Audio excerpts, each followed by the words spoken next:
Muito bem, então nós vamos falar aqui de um texto, amados, bastante conhecido. É um texto conhecidíssimo da palavra de Deus. Se você é recente aqui na igreja, de algum tempo, provavelmente você já ouviu falar desse texto, dessa parábola que nós vamos pregar. Se você já tem bastante tempo de igreja, eu creio que você poderia vir aqui pregar até melhor do que eu mesmo. Tem muitos irmãos aqui que eu tenho certeza que pregaria melhor do que eu nessa parábola. Pastor Calazans ali os irmãos aqui da frente. Então, eu gostaria que você acompanhasse a leitura do texto que está lá em Mateus capítulo 25, versículos de 14 a 30. Nós vamos falar sobre a parábola dos talentos. A parábola dos talentos. Então, nós vamos ler, os irmãos vão acompanhar aí o texto, que diz assim: E também será como um homem que, ao sair de viagem, chamou os seus servos e confiou-lhes os seus bens. A um deu 5 talentos, a outro 2 e a outro 1. A cada um de acordo com a sua capacidade. Em seguida partiu de viagem.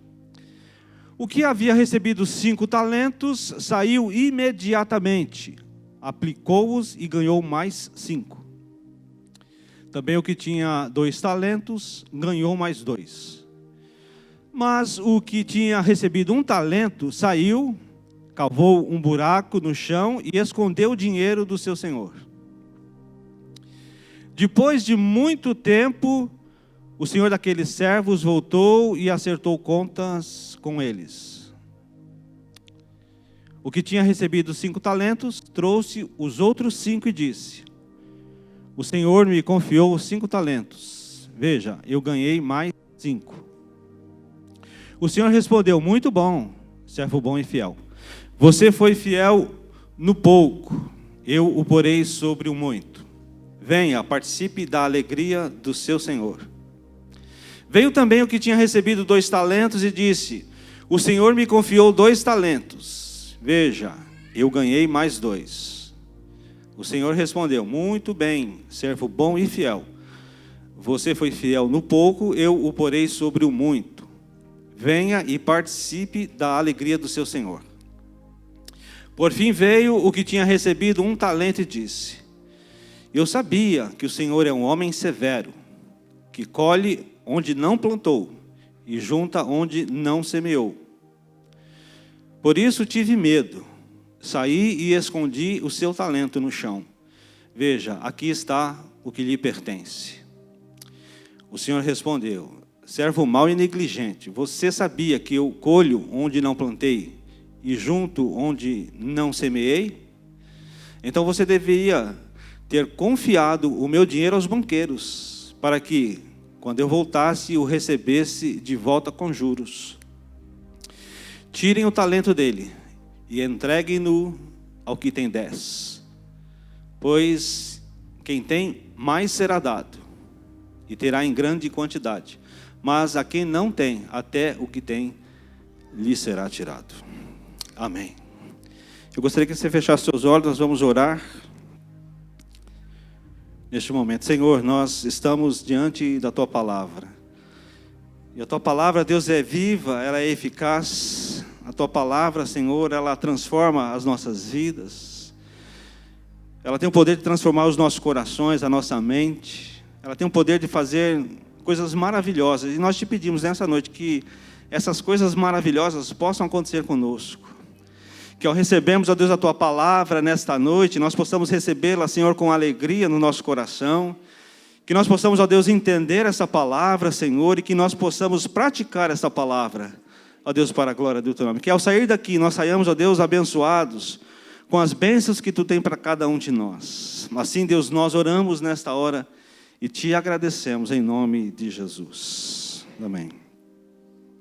Amados, esta é uma história acerca do reino de Deus. Lá no capítulo 1 no versículo 1 desse capítulo, ele diz assim: Jesus diz que o reino dos céus é semelhante. E aqui no versículo 14 ele diz, e também será. Ou seja, ele está falando do reino de Deus, do reino dos céus, do seu reino. É uma história em que Jesus quer dizer coisas referentes ao seu reino. E o Senhor sempre falava, ele sempre contava parábolas acerca do seu reino. Então a gente tem a parábola dos talentos, a parábola do grão de mostarda, a parábola do fermento, a parábola do tesouro escondido, a parábola da pérola de grande valor e outras parábolas que Jesus contava. E a gente pergunta, por quê? Por que Jesus sempre falava do reino? Olha, porque isso é importante, irmãos. Amém? Falar sobre o reino é importante, aprender sobre o reino de Deus é importante. Se nós somos participantes de um reino, e do reino dos céus, do reino de Deus, nós temos que entender sobre esse reino. É por isso que Jesus pregava sobre o reino, porque ele queria que as pessoas, que os seus servos, que os seus discípulos entendessem acerca daquilo que eles estavam inseridos. Muitas vezes, quando nós nos associamos a alguma coisa, ou temos nos associamos a instituições, ou a movimentos, ou a pensamentos, nós queremos entender, nos inteirar de tudo aquilo que nós estamos envolvidos. Então nós, como somos cristãos, precisamos também entender sobre o reino de Deus. Nós devemos dar a devida importância a este tema. Eu e você precisamos aprender muito mais sobre o reino de Deus. Eu gostaria de falar nesta noite sobre este reino. No entendimento dos judeus, o reino de Deus é a felicidade futura. É aquilo que a gente não tem, aqui não consegue ter, mas gostaria de ter. Ou seja, aquelas coisas que as pessoas anseiam no seu coração. Uma vida de paz, ter uma vida de felicidade, sem doença, sem morte, sem dor, sem lágrimas, sem sofrimentos. Sem a presença da maldade. Eu acho que está falhando isso aqui, né? Mas vamos continuar. Vamos continuar. Onde há a justiça, onde há o respeito e principalmente, onde há não só um entendimento, mas um relacionamento direto com Deus. E o Senhor está contando essa história para os judeus. Para nós, igreja, esta parábola vai ilustrar o estado da igreja antes da volta de Cristo. Como o Léo falou aqui, Jesus vai voltar, irmãos. Nós não sabemos quando, não sabemos o dia nem a hora, mas nós temos a certeza, a convicção de que Ele está voltando. Amém? Então nós devemos estar preparados, porque na minha teologia, eu creio que a volta de Cristo é iminente. Ela pode acontecer a qualquer momento. Na realidade, amados, esta parábola dos talentos, ela é uma sequência da parábola anterior, também que fala do reino sobre, é uma continuação, em certo sentido, da parábola das 10 virgens. Uma está intimamente ligada à outra. Se você depois puder, leia essa parábola, que você vai entender ali, que uma se conecta com a outra, que fala sobre crentes verdadeiros, crentes genuínos e crentes nominais. Eu gostaria de falar nessa noite sobre 4 princípios que nós podemos extrair dessa parábola. É evidente que a gente poderia extrair muito mais. É evidente que a gente poderia pregar sobre outras coisas nessa parábola, mas hoje eu gostaria, nessa noite, de falar de 4 princípios. 4 princípios que a gente encontra aqui nessa parábola. O primeiro princípio é que no reino de Cristo, o Senhor tem intimidade com os servos. Amém? No reino de Cristo, o Senhor tem intimidade com os servos. E qual é a situação que está presente aqui? Nós precisamos estabelecer aqui relacionamentos. Os níveis de relacionamento. Lá no versículo 14 diz assim que o Senhor chamou aquele servo e confiou-lhes. Ou seja, transmitiu para eles, deu de mão em mão, permitiu que ele ficasse com os bens. E a entrega, amados, dos talentos constituía um verdadeiro teste para provar a fidelidade dos servos. Imagine se fosse você que fosse o Senhor. Imagine hoje aqui você, nós não somos ricos, tirando o pastor Calazans, né? Nós somos todos pobres, né? Mas imagine você tenha lá o seu bem, o seu carro, o seu cartão de crédito, o seu cartão de débito na conta, e você chamasse ali um empregado seu e entregasse tudo para ele, as senhas, entregasse um talão de cheque em branco com a sua assinatura, e você confiava, e se você confiasse nos servos, é a mesma coisa que essa parábola conta aqui. O Senhor entregou os seus bens, né, o seu dinheiro, os seus talentos para aqueles seus servos. Ou seja, o Senhor está estabelecendo uma relação de confiança.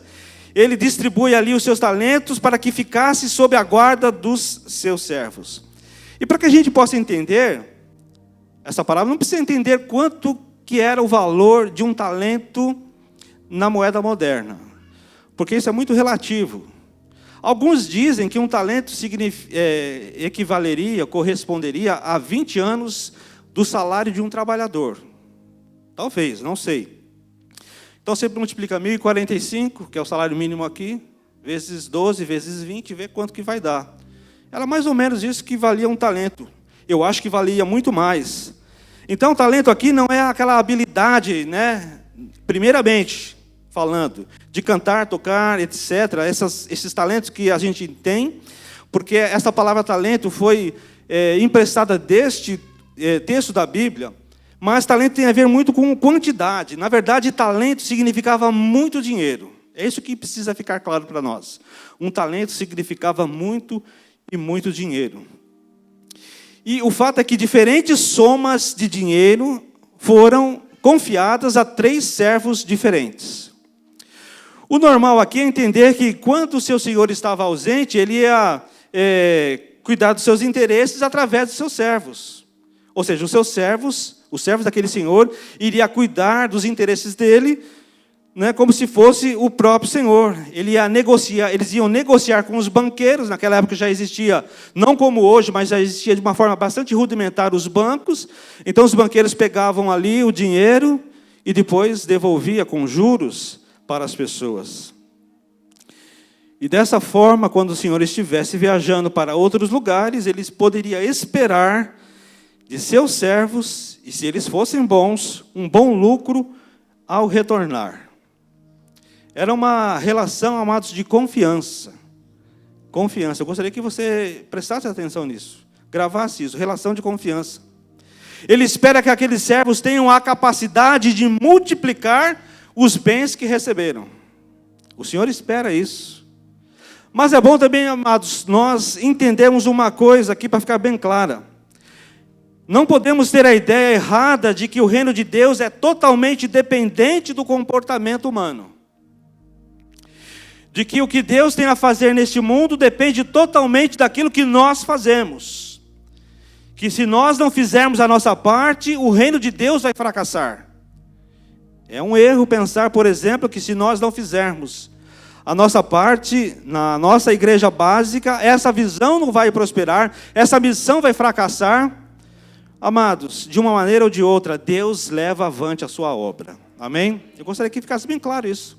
De uma maneira ou de outra, Deus leva avante a sua obra. Deus leva adiante, avante a sua obra. E conta uma história, não sei se é verdade ou lenda, eu já ouvi essa história. Eu acho que é mais lenda, mas, de qualquer forma, uma vez disseram para um construtor de violino, do violino Stradivarius. Esse é um violino que foi produzido há muitos séculos atrás, e dizem que é o melhor violino que se produziu até hoje. Quem tem esse violino hoje, guardado, né, vale centenas de milhares de dólares. Eu vi uma vez na internet, que um leilão lá, uma pessoa vendeu por mais de $1 milhão. Então é um violino muito bom, é o melhor violino já produzido no mundo. E disseram para aquele construtor que Deus poderia fazer quantos Stradivarius ele quisesse, iguais àquele. E aquela pessoa disse: nem Deus faz um Stradivarius como eu, somente eu. Deus, amados, faz o que quer, a hora que Ele quer e da maneira que Ele quer. Não há limites para o agir de Deus, tá bem? Não há limites para o agir de Deus. Então não ouça ou não leia essa história achando que a obra de Deus está confinada àquilo que o homem pode fazer aqui. Todavia, Leonardo, todavia, Deus espera de nós, Deus espera que nós sejamos participantes com Ele na sua obra. Posso ouvir um amém? Deus espera que nós, entretanto, nós sejamos participantes com Ele na sua obra. Ele tem nos chamado para a sua obra. Ainda que Ele não dependa disso, mas Ele nos chama para essa obra. E eu gostaria que você saísse daqui sabendo disso. E isso é um ato de confiança. O nível de relacionamento que o Senhor deseja manter conosco é um nível de intimidade e de confiança. Deus te chamou porque Ele é íntimo de você e porque Ele confia em você. E muitas vezes notamos, amados, que alguns servos têm pouca intimidade com o Senhor, têm um relacionamento bastante frio, bastante distante do seu Deus, do seu Senhor. E nessa parábola, em contrapartida, o terceiro servo tem um relacionamento de desconfiança. Ele diz assim: eu sei que você é uma pessoa assim severa, eu fiquei com medo, com receio, você exige alguma coisa que você não entregou, então eu enterrei o seu talento bem enterradinho, bem escondidinho. Entende, irmãos? Enquanto o Senhor diz, vai, que eu estou esperando uma coisa muito boa de você, porque eu confio em você. O outro diz, eu não confio nem um pouco em você, eu não posso esperar nada bom de você. E além desses posicionamentos, é bom que você entenda que este relacionamento é um relacionamento onde tem senhor e servo. O Senhor chamou os seus servos e distribuiu os talentos para cada um. Ele não perguntou se eles queriam. Ele somente chamou e entregou aqueles bens para os seus servos, não perguntando se eles queriam. O nosso relacionamento com Deus é um relacionamento em que Deus tem direito sobre nós. E é interessante que os homens, muitas vezes, não vivem nessa perspectiva. E eu gosto de, muitas vezes, ouvir o que as pessoas estão pregando por aí, outras teologias. E a teologia que muito se prega por aí nos dias de hoje é que os homens têm direito sobre Deus. E que Deus tem a obrigação de cuidar, de tomar conta das coisas que os homens amam. Deus tem a obrigação de cuidar dos interesses egoístas dos homens, que é uma total inversão de valores. Se Deus não faz assim, não age dessa forma como eles querem, eles ficam ali com o pé atrás com Deus, desenvolvem um relacionamento de desconfiança com Deus, e quando acontece alguma coisa que não é boa, logo vem a desconfiança, logo perde-se a fé, e ele diz assim, Deus agiu mal comigo, Deus me traiu, Deus não foi fiel comigo, e ele vai lá nas redes sociais, ele entra lá e ele começa a postar coisas e com a hashtag chateado, porque ele está chateado com Deus. Porque ele construiu um relacionamento com Deus sobre uma premissa errada, sobre uma premissa falsa, sobre um relacionamento no qual se exige de Deus. Veja que é uma relação de confiança, é uma relação de intimidade com Deus. Deus tem intimidade com os seus servos. É isso que diz ali a palavra. Qual é o teu nível de intimidade com o Senhor?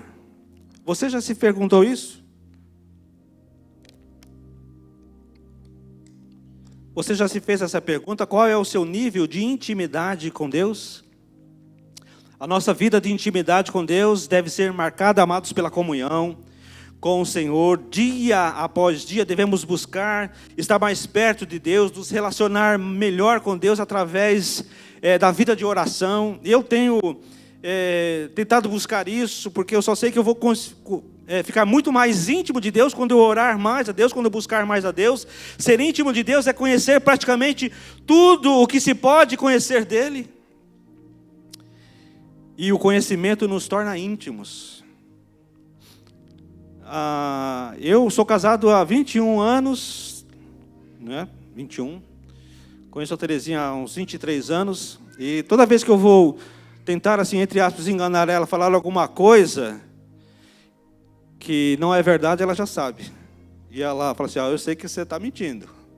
Não, não é mentira, é uma mentira, mas deixa eu explicar aqui, né? Deixa eu explicar aqui.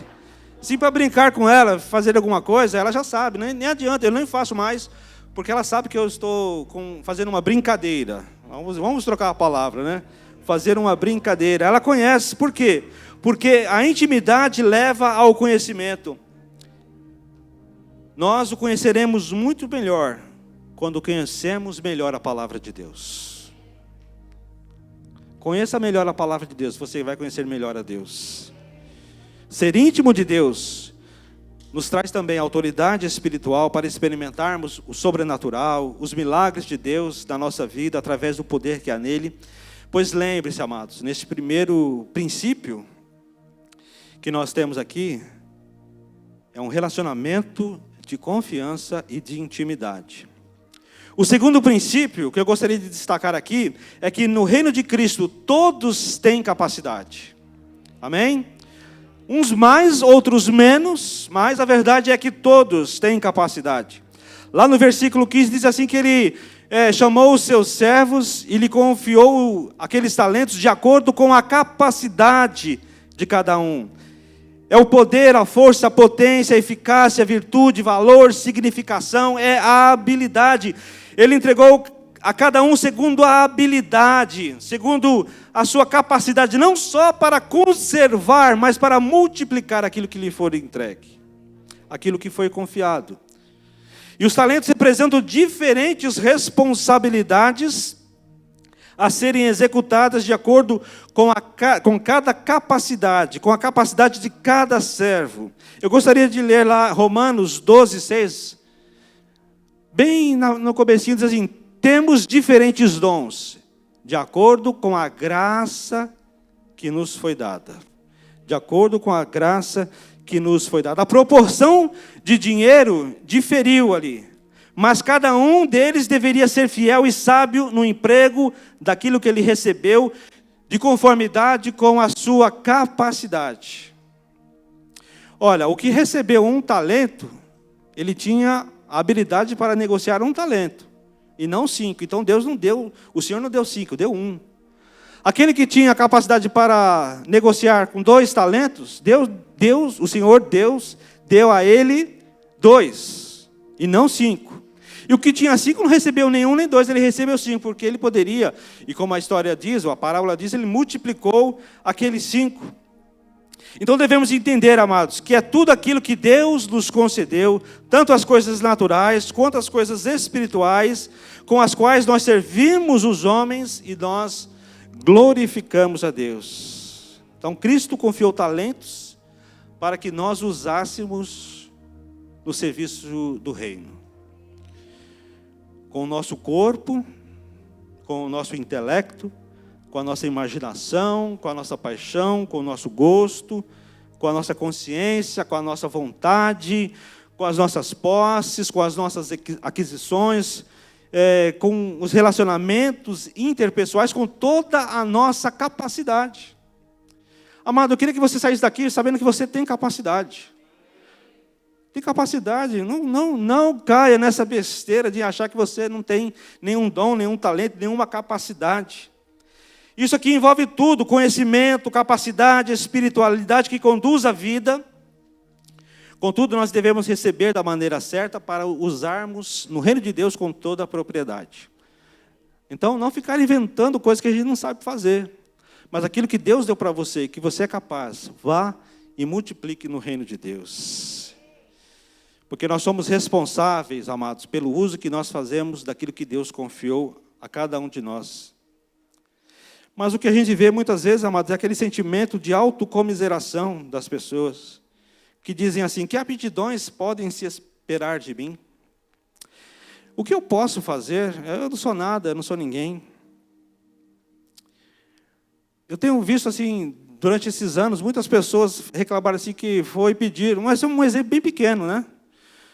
para alguém fazer lá o compartilhar, mas a pessoa não quis fazer o compartilhar, porque achou que não tinha capacidade de fazer um compartilhar, mesmo sendo uma pessoa desenvolta, que fala bem, mas chega naquele momento daquela travada. Por quê? Porque não está usando o seu talento. Quando alguém vai ser chamado para ser líder, não tenho capacidade, eu ser líder. E tantas outras coisas que nós poderíamos dizer aqui, mas lá em carta de Paulo a Timóteo, no capítulo 4, versículo 14, diz assim: não negligencie o dom que lhe foi dado por mensagem profética.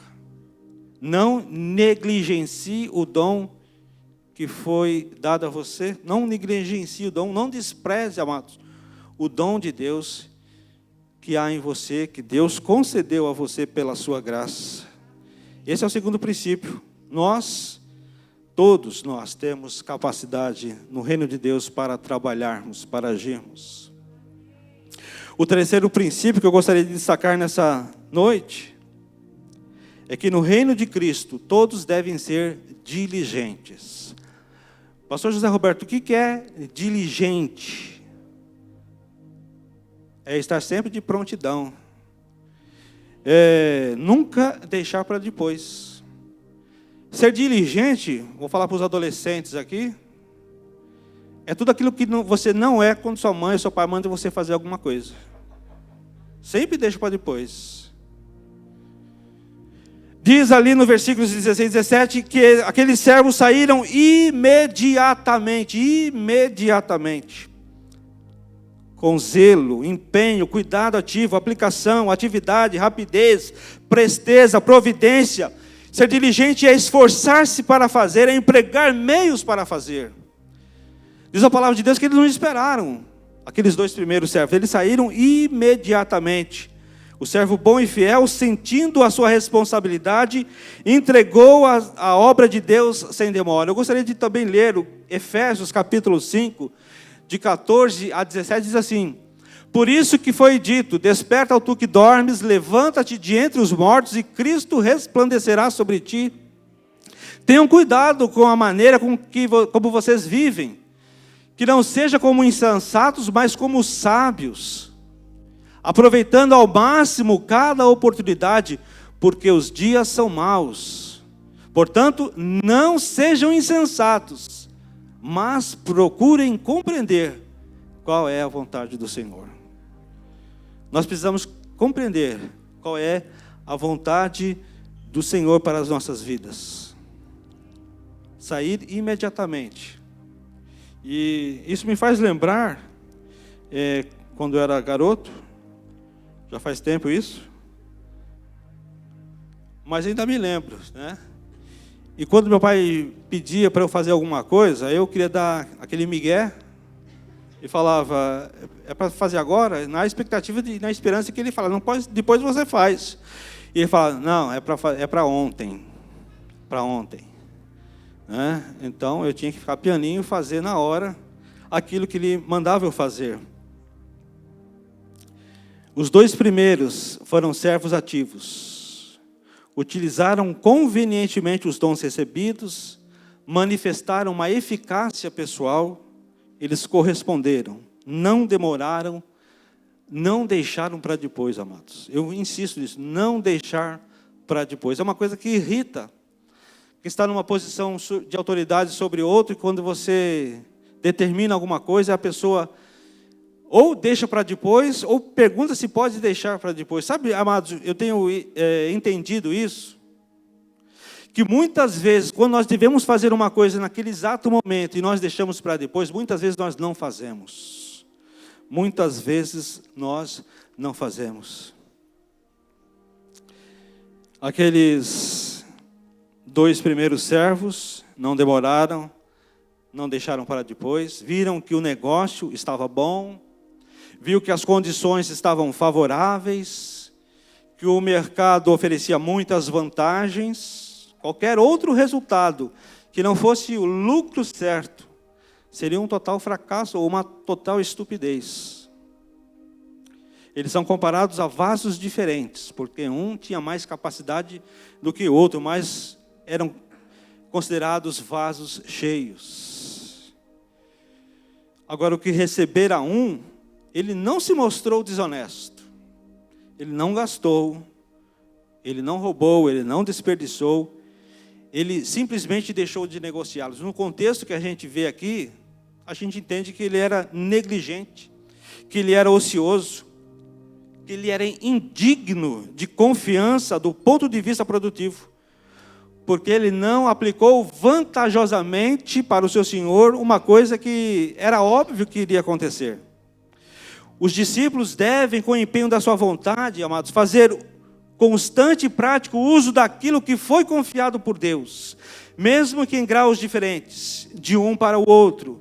Devemos buscar corretamente as coisas espirituais, mediante o uso de todas as vantagens que de Deus provém.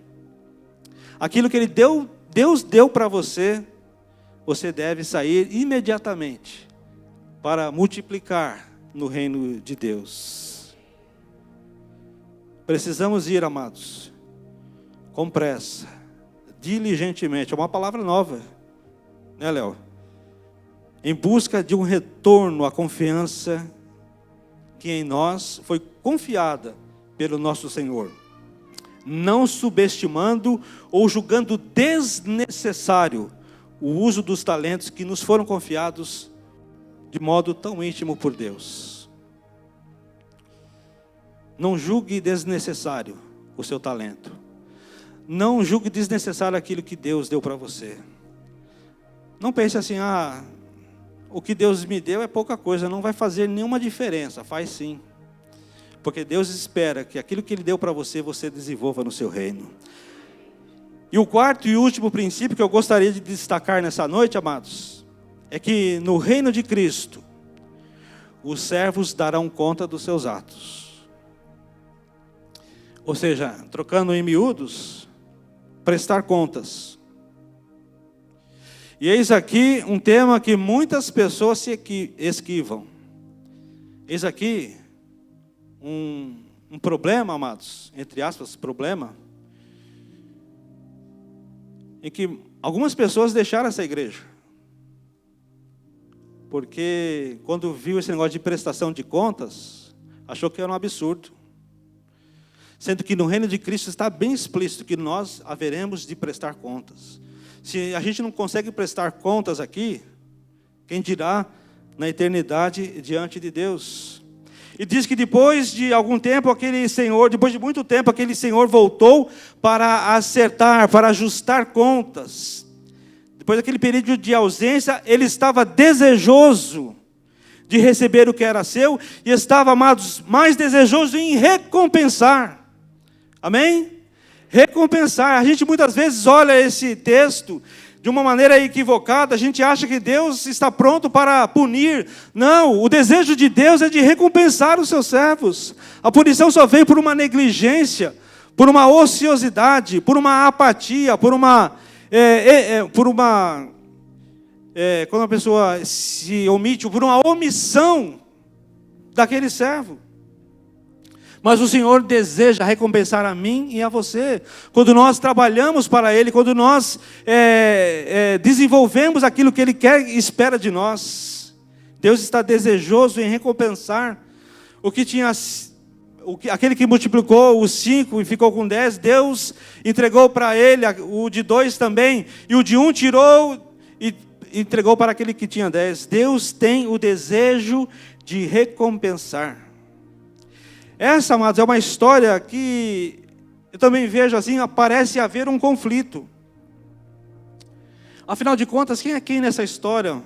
Se uma pessoa pega assim de primeiro esse texto e começa a ler, sem ter outras referências bíblicas, sem ter assim um conhecimento bíblico, conhecimento de Deus, ele começa a perguntar, quem é quem nessa história? E eu não sei se você gosta, eu sempre tenho dito isso, que não sei se você gosta de assistir filmes de faroeste. Hoje não é muito comum, mas quando eu era garoto, lá em casa nós assistimos, minha mãe gostava muito de um seriado que passava e a gente assistia muito filme de faroeste. E os filmes de faroeste, eles não são complicados. Com pouquíssimos minutos, você assistindo qualquer filme, você já sabe quem é quem ali. O mocinho vai usar um chapéu branco. Ele é bem apessoado, né? Ele é do tipo galã. O bandido, ele não está de chapéu branco. Ele é mal encarado, ele é feio, mal educado. Né? Você vê, ele mastiga o fumo, ele cospe no chão. E você começa a assistir o filme e em poucos minutos você já sabe quem é quem. E eu vou falar uma coisa bastante doida aqui, eu gostaria que você entendesse. E se nós pudéssemos extrair essa história da Bíblia, contextualizasse ela e contasse para alguém que não sabia sobre isso aqui, quem você acha que ele falaria que era o malfeitor? Se você falasse assim, ó, tem uma pessoa muito rica, e ele chamou seus empregados ali no escritório dele, para um ele deu uma mala com $1 milhão, para outro $2 milhões, e para outro $5 bilhões. Falou, ó, eu vou viajar e vou demorar. E o que recebeu 5 multiplicou, o que recebeu 2 multiplicou, e o que recebeu 1 ficou com medo, e correu lá num cofre e fechou o cofre, e não fez nada com ele. Aí quando aquele senhor voltou depois de muito tempo, ele chamou os seus empregados, queria saber ali das coisas que havia acontecido, e um devolveu 10, o outro devolveu 4, e o outro devolveu só 1, dizendo assim, eu estava com medo. Eu fiquei com medo de perder, de ser roubado, então eu guardei num cofre. Vamos supor que você pudesse contar essa história de uma maneira diferente, para ver qual é a reação da pessoa que estava ouvindo. O que você acha que ele ia falar? Depois que você contasse que aquele empregado que recebeu 1 e que escondeu e que guardou no cofre, ele mandou embora, ele humilhou, ele desprezou, vamos dizer assim. O que você acha que essa pessoa diria? É uma história onde alguém pode ficar se perguntando quem é o mocinho e quem é o bandido. Quem é do bem e do mal? O que você acha que a pessoa ia dizer? Quem é que está com o chapéu branco? E quem é que está com o chapéu preto nessa história? Você consegue perceber isso? Na parábola o Senhor diz a um dos homens, servo mau e negligente. Quando ele entrega o talento, aquele homem diz em tom malicioso, aqui tens o que é teu, numa versão bíblica. Moeda por moeda, centavo por centavo. O Senhor acreditava o servo acreditava que o seu Senhor não tinha direito de esperar mais do que a simples devolução do talento. O servo, por sua vez, diz, eu escondi o talento porque sei que o Senhor é um homem severo, que colhe aonde não plantou, que ajunta onde não semeou, dizendo em outras palavras, olha, você é um aproveitador, um homem cruel, sem misericórdia. Você é um déspota. Você é um sujeito totalitário, uma pessoa autoritária, que quer receber muito mais do que lhe é devido. Você exige mais do que aquilo que nós podemos fazer, mais do que deve ser exigido. Eu agi assim porque eu tive medo de você, medo do seu autoritarismo, medo de uma cobrança injusta sobre mim. Para aquele servo, o bandido era o seu senhor, que usa de uma autoridade para benefício próprio. Além do mais, amados, há nesta história, nessa parábola aqui, uma patologia. É uma fobia. Há uma espécie de síndrome do pânico. Ele diz, eu tive medo. Ou seja, eu fiquei atemorizado. Porque uma pessoa com medo, amados, uma pessoa com medo, ela não consegue realizar nada. O pânico paralisa a vida de uma pessoa. E o servo dessa história tem essa síndrome do pânico, mas uma síndrome do pânico ministerial, espiritual. O medo dele era o Senhor. O medo dele era Deus. E eu gostaria de perguntar, você tem medo de Deus? Não é esse temor que nós devemos ter, mas é um medo apavorante de Deus? Você tem medo desse Deus? Você tem um relacionamento com Deus que é baseado na confiança? Você já foi capaz algum dia de assumir riscos com Deus? Do tipo, eu quero entregar a minha vida completamente a Deus, sem reservas. Eu não quero saber do que vem depois, eu vou entrar de cabeça nesse negócio. E eu conto da minha experiência, que quando eu converti com 21 anos, me batizei aos 22 e comecei a estudar para ser pastor, depois de um chamado claro para mim, com 23 anos. E muitas pessoas diziam, mas é isso mesmo? Você tem certeza que você vai fazer isso da sua vida? Eu disse, eu creio que Deus tem me chamado para alguma coisa muito especial. Na minha experiência, eu sei que Deus me chamou porque Ele confiou para mim coisas que eu aceitei como sendo coisas de Deus. Ou você, amado, tem um Senhor, mas não quer saber das coisas do seu Senhor e quer levar uma vida de outra maneira. Aquele servo era negligente, mas não era preguiçoso, amados. É lógico que essa é uma parábola, não é uma história real. Mas quando Jesus conta uma parábola, nós ficamos pensando na história, como seria uma história de verdade. E entendemos que ele não parou de trabalhar, não parou de produzir, certamente ele produziu, ele trabalhou, ele labutou, ele lucrou, ganhou alguma coisa para ele, mas não para o seu servo. Ele trabalhou para si próprio. Deixa eu fazer mais uma pergunta para você. Quando você olha para dentro de si e observa a sua própria vida, você verifica que trabalha em função da glória de Deus, para as coisas de Deus, para o reino de Deus, do interesse de Deus? Você valoriza as coisas que o Senhor tem dado para você, para que através delas você invista cada vez mais no reino de Deus? Com todos aqueles talentos que nós falamos aqui, com todas as nossas capacidades, com todas as nossas habilidades? Ou você usa isso somente para proveito próprio? Deixa eu fazer mais uma pergunta. E você responde intimamente aí para você. Você acha que os outros têm mais obrigações que você no reino de Deus? Todos nós participamos de um mesmo reino. Mas a gente acha que fulano tem mais obrigação do que eu. O pastor Rogério, ele tem mais obrigação do que eu. Os pastores, os discipuladores, os líderes, você acha que as pessoas têm mais obrigações que você no reino de Deus? Ou entende que você quer viver quer viver a sua vida, e Deus vive a vida dele, e você vive do jeito que você quer? Ele lá e você aqui, cada um na sua, cada um no seu espaço. E as coisas relacionadas a Deus, você não quer correr riscos? Por exemplo, ler a Bíblia. Ler a Bíblia, de jeito nenhum. Que tipo de pessoa eu vou me tornar depois que eu ler a Bíblia? Eu corro o risco de me tornar uma pessoa, entre aspas, careta. Se eu for fazer tudo que a Bíblia manda fazer. Certamente ela terá o poder de me transformar em alguma coisa que eu não estou muito interessado em ser. Por isso eu me esquivo um pouco de ler a Bíblia. Eu conheço a Bíblia assim já um pouquinho e isso já é o suficiente. Então deixa isso para lá.